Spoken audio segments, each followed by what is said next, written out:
कराची कब तक इंतजामी नाअहलियों का बोझ उठाएगा। लियारी में मखदूश इमारत गिरने के बाद सवालात अब भी बरकरार। इमारत के प्लॉट पर कानूनी तौर पर ग्राउंड +2 की इजाज़त थी। इमारत में गैर कानूनी तौर पर 5 मनाजिल कैसे खड़ी हो गईं। SBCA ने अब तक गैर कानूनी तामीरात पर क्या एक्शन लिया, मखदूश इमारतों के गिरने के खदशे पर क्या इक़दाम उठाए, मकीनों की मुतबादिल रिहाइश के लिए SBCA के पास क्या मंसूबा है, क्या हमेशा की तरह महज नोटिस जारी करके जान छुड़ा ली जाएगी। कराची के रिहायशियों के जानो माल की हिफाजत आखिर किसकी जिम्मेदारी है।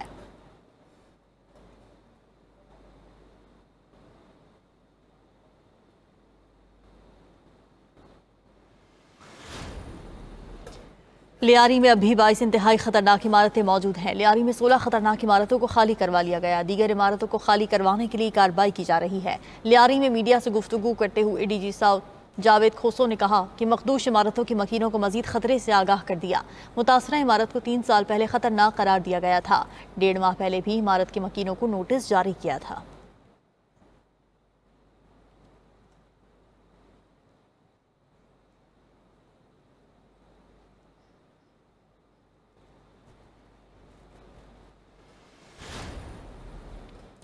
कराची इस वक्त माफिया के कंट्रोल में है। शहर में सैकड़ों इमारतें मखदूश हालत में हैं। सिंध बिल्डिंग कंट्रोल अथॉरिटी की नाक तले गैर कानूनी तामीरात होती हैं। Opposition leader Sindh assembly Ali Khurshidi की प्रेस कॉन्फ्रेंस, कहा कि पीपल्स पार्टी के करप्ट हुक्मरानों ने कराची को तबाह कर दिया। SBCA में तैनातियां सिंध हुकूमत करती है। कराची को मैक्सिको सिटी बना दिया गया। सिंध में हुकूमती निज़ाम तबाह हो चुका है। कराची में हर काम के लिए रिश्वत देनी पड़ती है। वज़ीर मुमलिकत मजहबी उमूर का कराची में मुतासरा इलाके का दौरा। मीडिया से गुफ्तगू में खेलदास कोहिस्तानी ने कहा कि सानहे की पहली जिम्मेदार सिंध हुकूमत है। सिंध हुकूमत की जिम्मेदारी है शहरियों को मुतबादिल जगह दे।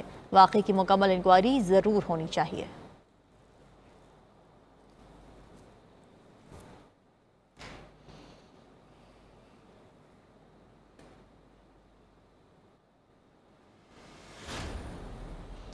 कराची में भत्ताखोरी और गैर कानूनी तामीरात की मौजूद MQM है। SBCA और दीगर इदारों में सिस्टम आज भी मुत्तहदा के ताबे है। तर्जुमान सिंध हुकूमत सादिया जावेद का मुत्तहदा की तनकीद का जवाब, कहा कि कानूनी बिल्डर्स को भत्ते की पर्चियां दे देकर शहर से भगा दिया गया। MQM के अरकान गैर कानूनी तामीरात की सरपरस्ती कर रहे हैं। शहर में चाइना कटिंग की बानी भी MQM है। मुत्तहदा मगरमच्छ के आंसू बहाकर हमदर्दियां वसूल करना चाहती है।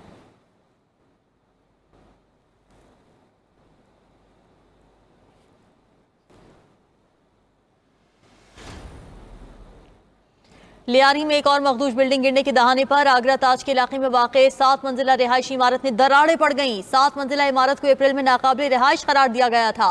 मखदूश इमारत में इस वक्त 10 के करीब खानदान रिहाइश पजीर हैं।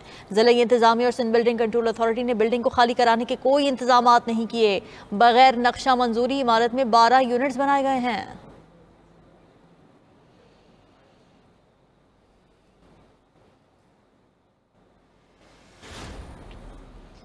खैबर पख्तूनख्वा में हुकूमत तब्दीली की कोशिश हो सकती है। वहाँ इलेक्टेड और नॉन इलेक्टेड का अंसर मौजूद है। बानी PTI की बहनें कुछ कहती हैं, दूसरा कुछ और कह रहा है। वज़ीर दिफा ख्वाजा आसिफ कहते हैं कि पीपल्स पार्टी की वफाकी हुकूमत में शमूलियत खारिज अज़ इम्कान नहीं। PDM और इत्तेहादी हुकूमत का तजुर्बा किया जा चुका है। वज़ीर दिफा ने मजीद कहा कि नवाज शरीफ बानी PTI से मिलने क्यों जाएँ। नवाज शरीफ पहले बनी गाला गए थे तो बानी ने 40 लाख मांग लिए थे।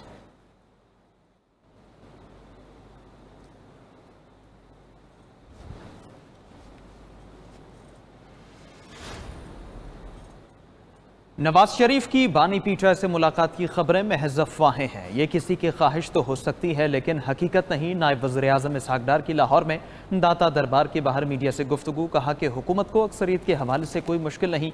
पीपल्स पार्टी हुकूमत की मजबूत इत्तेहादी है। पीपल्स पार्टी ने किसी ओहदे की ख्वाहिश का इजहार नहीं किया।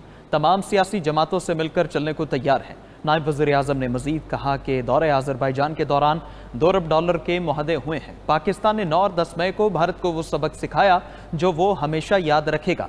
पाकिस्तान भारत की जारहियत के खिलाफ सुरखरू हुआ। दुनिया ने भारतीय जारहियत के खिलाफ पाकिस्तान के किरदार को सराहा।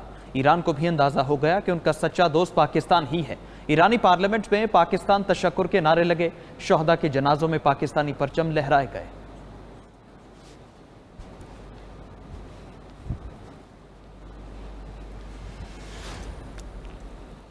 क्या सदर मुमलिकत आसिफ अली जरदारी को ओहदे से हटाया जा रहा है? वज़ीर दाखिला मोहसिन नकवी से सखर में सहाफ़ी का सवाल। वज़ीर दाखिला ने जवाब दिया कि वही लोग अफवाहें फैला रहे हैं जो हमें हटाना चाहते हैं। सोशल मीडिया की खबरों पर ध्यान न दें, दरख्वास्त है 2 दिन सियासत न करें। वज़ीर दाखिला ने मज़ीद कहा कि मुल्क की सियासी और अस्करी क़यादत एक पेज पर है। पहली बार हुकूमत और इस्टेब्लिशमेंट इकट्ठी है तो कुछ लोगों को तकलीफ है, इसीलिए ऐसी बातें करते हैं। जिस तरह खैबर पख्तूनख्वा में दहशतगर्दों को मार भगाया, उसी तरह कच्चे के डाकुओं के खिलाफ भी विफाक और सूबे मिलकर भरपूर कार्रवाई करेंगे।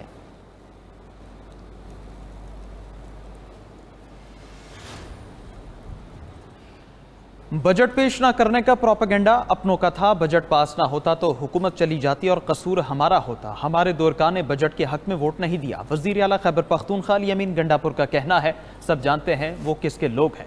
मखसूस नशस्तों से मुतालिक फैसले पर अदालत से रुजू करेंगे। मैं आज़ाद नहीं, PTI का रुकन हूँ। मैंने अपने कागजात नामजदगी में खुद को आज़ाद नहीं लिखा। 21 जुलाई के सेनेट इंतखाबात पर मुशावरत की जाएगी। डस्का की मुतासर फैमिली को 20 लाख रुपए फीकस दिए जाएंगे।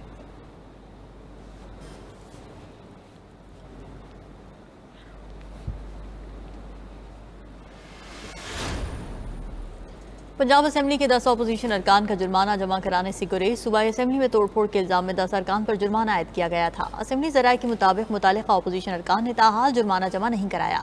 जुर्माने की अदम अदायगी पर स्पीकर ऑफिस का मुतालिका अरकान के खिलाफ मजीद कार्रवाई का फैसला। 10 अपोजिशन अरकान को दोबारा नोटिस जारी करने पर मुशावरत, फिर भी जुर्माने जमा न कराए तो सख्त एक्शन लिया जाएगा। मुतालिका अरकान के खिलाफ अंदराज मुकदमा, गिरफ्तारी का ऑप्शन भी ज़ेर गौर। अपोजिशन अरकान की तनख्वाहों से जुर्माने की रकम लेने पर भी गौर किया जा रहा है। स्पीकर पंजाब असेंबली ने 10 अरकान पर 20 लाख से ज्यादा जुर्माना आयद किया था।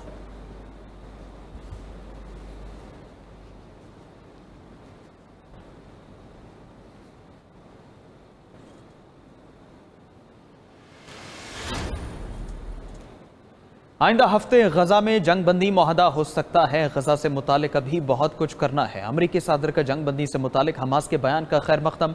मीडिया से गुफ्तगू में कहा कि गजा में बहुत सी इमदाद भेज रहे हैं। ईरान का एटमी प्रोग्राम मुकम्मल तौर पर तबाह कर दिया गया। ईरान एटमी प्रोग्राम किसी दूसरे मकाम पर दोबारा शुरू कर सकता है। इसराइली वज़ीर आज़म से ईरान से मुतालिक बात करूंगा। डोनाल्ड ट्रंप ने मजीद कहा कि मैं चीन का दौरा कर सकता हूं। चीनी सदर भी अमरीका का दौरा कर सकते हैं। टिकटॉक डील के बहुत करीब हैं। टैरिफ मामले पर 12 ममालिक के लिए खतूत पर दस्तखत कर दिए हैं, जो पीर को इरसाल कर दिए जाएंगे।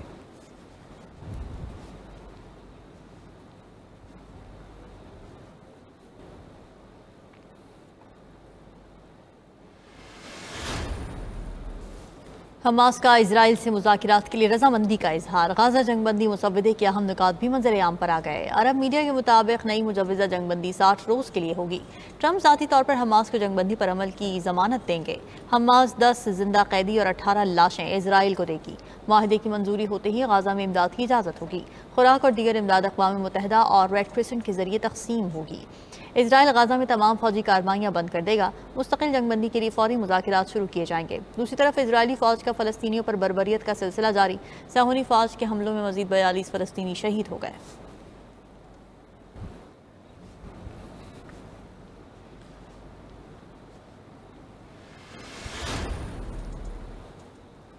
दुनिया भर में हज़रत इमाम हुसैन अलैहिस्सलाम और दीगर शोहदाए करबला की याद। मुख्तलिफ ममालिक में मुहर्रमुल हराम के जुलूस और मजालिस का इनेकाद किया गया। करबला में रोज़ा इमाम हुसैन अलैहिस्सलाम पर लाखों अज़ादारान की आमद।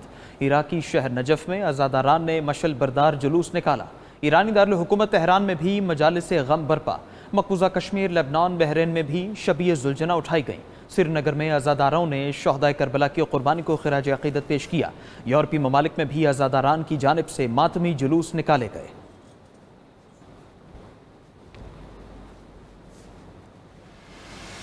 हज़रत सैयद अली बिन उस्मान अल हजवेरी रहमतुल्लाह अलैह के मज़ार के 982वें सालाना गुस्ल की तकरीब। नायब वज़ीर आज़म इसहाक़ डार, सूबाई वज़रा, चेयरमैन 92 फाउंडेशन मियाँ मोहम्मद रशीद और दीगर शख्सियात ने मज़ार पुर अनवार को गुस्ल दिया। नायब वज़ीर आज़म इसहाक़ डार ने मेहमानों को चादरें पहनाई। अक़ीदतमंदों और ज़ायरीन की बड़ी तादाद भी मौजूद। मज़ार के दाखिली और खारजी रास्तों पर सिक्योरिटी के सख्त इंतजाम किए गए।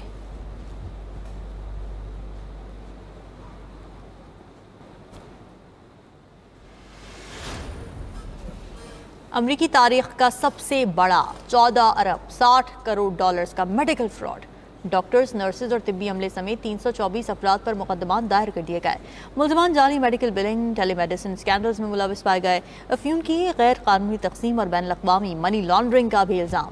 हुकाम ने मुलजमान के 24 करोड़ 50 लाख डॉलर की नकद रकम, लग्जरी गाड़ियाँ, क्रिप्टो करेंसी और दीगर असासे जब्त कर ली।